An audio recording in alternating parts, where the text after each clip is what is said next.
যখন 21শে হলের দিকে তাকাই, মুক্তিযুদ্ধের একটা হলের নাম, সেই হলে যখন আমরা দেখি স্বাধীনতার পরাজিত শক্তিরা বিজয়ী লাভ করে, আমরা ধিক্কার জানাই নিজেকে, ধিক্কার জানাই আমাদের সেই দলকে যারা কিনা চাঁদাবাজিতে ব্যস্ত হয়ে আছে, যারা কিন্তু ঘুমিয়ে আছে, যে আমাদের ভালো কাজ করতে হবে।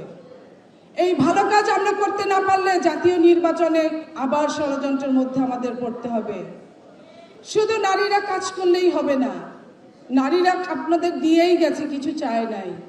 আপনারা 5% দেন, 2% দেন, 1% দেন, নারীরা কিন্তু চুপই থেকেছে, তারা মায়ের জাত।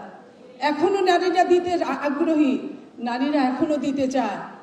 আপনারা যদি নিজেরা না নিতে জানেন, তাহলে কিন্তু ঢাকা বিশ্ববিদ্যালয়ের দিকে তাকিয়েই থাকতে হবে, আমাদের এরকমই হবে। সালাউদ্দিন ভাই, আপনাকে বলছি, জাহাঙ্গীরনগর বিশ্ববিদ্যালয়, চট্টগ্রাম বিশ্ববিদ্যালয়, রাজশাহী বিশ্ববিদ্যালয়, আমরা অত্যন্ত নাজুক অবস্থায় আছি। যে কোনোভাবে হোক, যত পরিশ্রম করে হোক, আমাদের সেই জায়গায় আমাদের হৃত সাম্রাজ্য পুনরুদ্ধার করতে হবে। সেই পুনরুদ্ধার করার জন্য আমরা শুধু গড্ডালিকায় গা ভাসিয়ে দিলে চলবে না।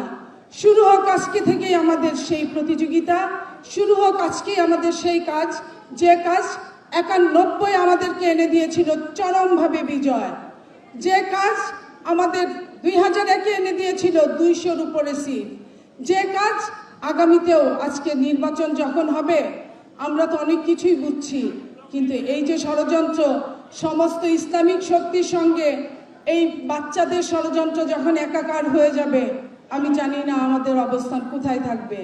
সেই জন্য বলছি, অত্যন্ত অত্যন্ত পরিশ্রম করে এবং সূক্ষ্ম দৃষ্টিতে আমাদের সব কিছু বিবেচনায় রাখতে হবে।